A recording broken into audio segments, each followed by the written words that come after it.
I think more than ever we saw how Ireland was really caught between a rock and a hard place, literally between EU alliances and trying to placate and keep in with the US as well. And we heard Micheál Martin saying that he was going to continue going to Washington. I mean, we hear every year the opposition are saying, no, don't go to Washington. This is the year that you shouldn't go, that you need to boycott.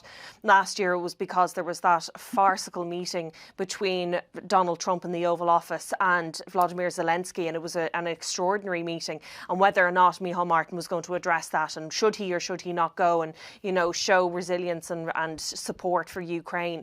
This time it was going to be very different, though we didn't know what in the week or two before he was going to go in March, what he was going to be facing. We really are caught between the US and the EU. And I just wonder, was it going to come down to having to choose between one and the other? Well, it may yet come down to that. Yeah.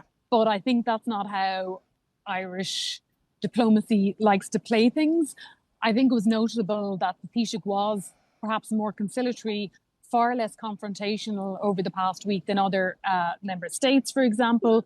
No doubt that being because of the thousands of tens of thousands of hundreds of thousands of jobs in Ireland that are dependent on business links with the United States. And also because perhaps, as you said, Micheál Martin could have found himself in the White House on St. Patrick's Day at a really difficult point in these discussions over Greenland, in the middle of what could already have been a trade war. He now won't find himself in that position. We don't know what position he will find himself in on the day, because we don't know, what Donald Trump's world might be throwing up in that particular week.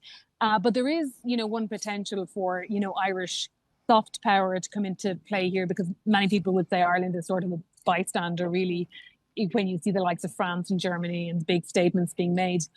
But there had been a lot of pressure, soft pressure coming on Republicans in Congress over the past week or so in relation to Denmark. And while Republicans have, failed to sort of stop Trump on his tracks so far in many of his foreign policy moves, perhaps this time they may have, had their voices heard. And perhaps when Ireland has a lunch on Capitol Hill, the Speaker's lunch, which is a really unique privilege that the Irish have, then maybe that is some way that we could come in useful in this whole transatlantic row.